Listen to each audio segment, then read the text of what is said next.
Não se turbe o vosso coração, credes em Deus, credes também em mim. Na casa de meu pai há muitas moradas, se assim não for, eu vou-los teria dito, pois vou preparar-vos lugar. E quando eu for e vos preparar-vos lugar, voltarei e vos receberei para mim mesmo, para que onde eu estou estejais vós também. Muito bom dia. Com essas palavras sagradas, Jesus consolou os seus discípulos, implantou no coração de cada um deles de que ele voltaria aqui a essa terra para recebê-los, cuidar deles e estar com eles e levá-los para estar com o Senhor na Nova Jerusalém eternamente.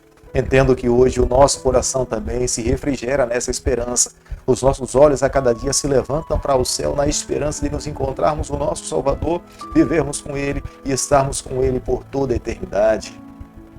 Deixe com você também nessa manhã uma parte da Bíblia, do livro de Provérbios, capítulo 13, verso 1, onde a Bíblia diz o seguinte: o filho sábio ouve a instrução do pai, mas o escarnecedor não atende à repreensão. Provérbios capítulo 13, o verso 1.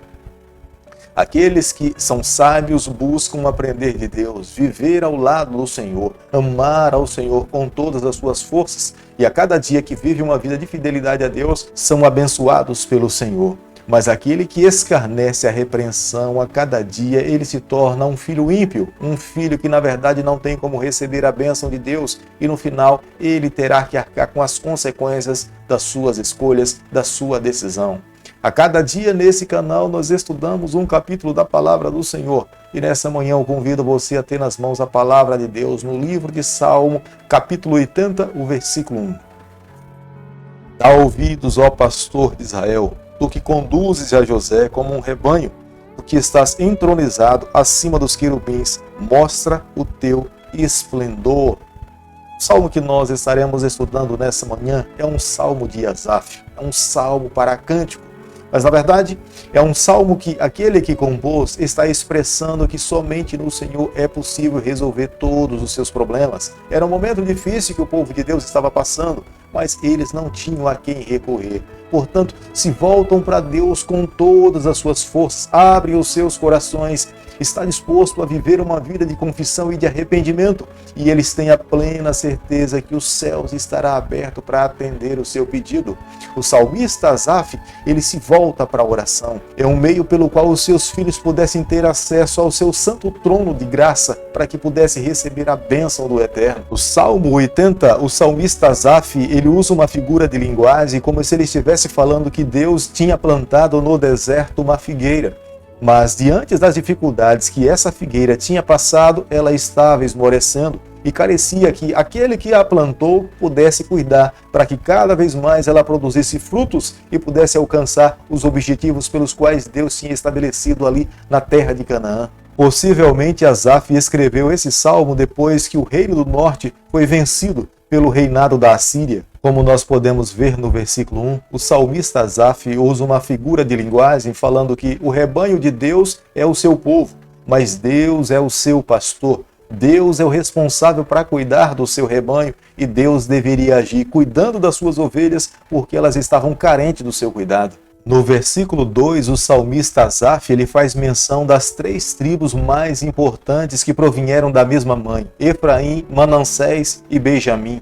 O pedido do salmista é que Deus possa restaurar essas tribos, mas antes que Deus restaure um povo ou restaure uma pessoa, esse ser humano ou essa nação precisa confessar os seus pecados, precisa dar os passos de arrependimento, precisa buscar uma nova vida ao lado do Senhor para que Deus possa, através do poder do Espírito Santo, realizar toda a obra necessária no coração desse povo ou dessa nação. No versículo 4, o versículo entende, é como se Deus estivesse furioso contra o seu povo. Era aquele momento que Deus tinha permitido que os adversários pudessem atacar o seu povo, ferir o seu povo. Uma cidade invencível, um povo intocável, agora eles estavam sofrendo, então eles acreditavam que Deus estava derramando a sua fúria sobre eles, mas na verdade Deus apenas tinha tirado de sobre o seu povo as suas mãos de proteção e tinha permitido que eles vivessem a sua própria sorte. Israel era símbolo de uma figueira próspera e verdejante, era como se Deus estivesse plantado essa figueira no meio do deserto.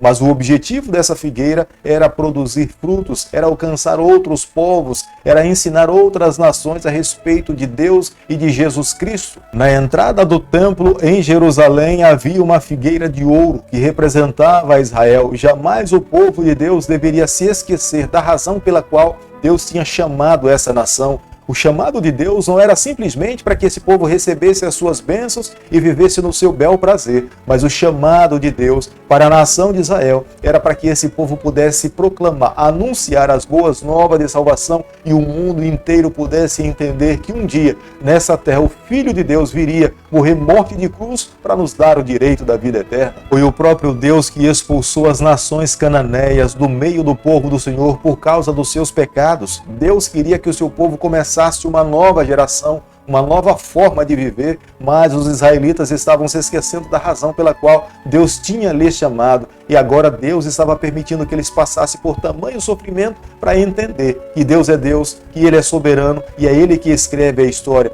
Jamais os seus propósitos podem ser frustrados. No versículo 9 e no versículo 10 do capítulo que nós estamos estudando nessa manhã, Deus é visto nessa passagem como sendo aquele que cuida da videira. É Ele que plantou, é Ele que deve podar os seus galhos, é Ele que deve se preocupar com os frutos que essa videira esteja dando. Mas o desejo de Deus jamais seria que essa videira se tornasse infrutífera. O desejo de Deus, ao plantar essa videira no meio do deserto, no centro da terra de Canaã, era que essa videira pudesse produzir frutos, frutos que pudessem alimentar outros povos e que pudesse representar o nome de Deus. Essa videira deveria se expandir para todos os lados, norte, sul, leste e oeste, alcançar todos os cantos da terra. Todos os povos deveriam entender que Deus é Deus e que Ele um dia voltaria aqui a essa terra.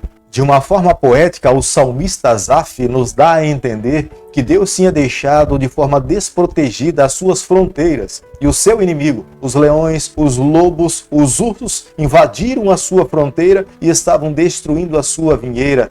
Todos os seus frutos seriam destruídos, todos os seus ramos seriam estraçalhados e ele já não mais teria como ter a sua vinheira com vida. É como se essa vinheira estivesse sendo destruída pelo fogo, pelo adversário, pelo seu inimigo, com o objetivo simplesmente de destruir, extinguir esse povo da face da terra. E automaticamente o nome de Deus seria extinto e jogado ao chão como o nome de outros deuses. No versículo 18, o salmista Asaf conclui fazendo um pedido a Deus: nos dê vida mais uma vez, renova a nossa vida, nos vivifica, faça com que nós mais uma vez possamos ser a nação que um dia o Senhor sonhou para nós, aquele primeiro sonho, aquela primeira promessa, aquele primeiro pensamento. Faça com que nós nos tornemos esse povo. Não permita que o teu povo possa ser destruído, massacrado, queimado pelo adversário, mas que o teu nome e o povo de Deus mais uma vez possa produzir frutos, frutos que possam ser admirados por outros povos e frutos que possam alimentar outras nações, e que o nome do plantador dessa vinha possa ser reconhecido por toda a terra. É por isso que todas as vezes quando o povo de Deus pecava, caía, se envolvia no pecado, Deus enviava um profeta para advertir o povo, para que esse povo mais uma vez se voltasse para o seu Deus, confessasse os seus pecados, desse passos de arrependimento, e Deus então mais uma vez os abençoava, os perdoava e dava mais uma chance de vida.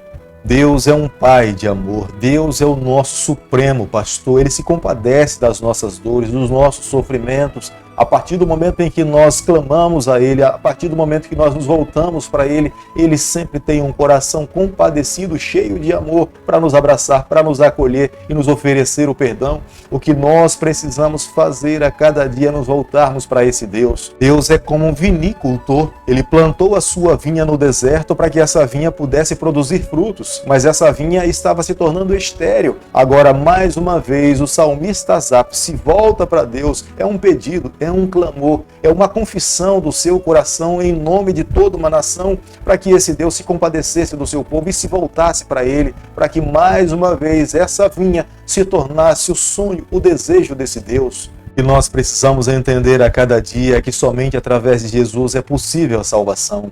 Somente através de Jesus é possível encontrar o perdão para os nossos pecados. Sem Jesus em nossa vida, nós não temos como dar continuidade na nossa trajetória. Precisamos a cada dia nos valermos mais do Senhor. Quanto mais perto de Jesus Cristo, mais forte nós nos tornaremos. Quanto mais perto do Senhor, nós veremos o nosso estado de pecaminosidade. Quanto mais vermos o nosso estado de pecaminosidade, nós iremos clamar a Ele por perdão, por reconciliação e uma nova vida. E tenhamos a certeza, o nosso Deus de amor, o nosso bom pastor, sempre estará disponível para curar as nossas chagas, perdoar os nossos pecados e nos dar uma nova chance. E é por isso que nesse momento eu convido a você que fechemos os nossos olhos, nos voltemos para o nosso Deus, abramos o nosso coração e recebamos a bênção do Espírito Santo sobre a nossa vida. Querido Pai, em Tuas mãos nessa manhã nós nos colocamos mais uma vez. Clamamos a Tua bênção em Teu nome. Pedimos, ó Deus, que esteja ao nosso lado em todos os momentos da nossa vida. Nos conceda a graça de um dia estarmos com o Senhor por toda a eternidade. Fica conosco, é o nosso pedido e a nossa oração. E o fazemos em nome de Jesus. Que o Senhor te abençoe e te guarde. Que Ele faça resplandecer o seu rosto sobre você.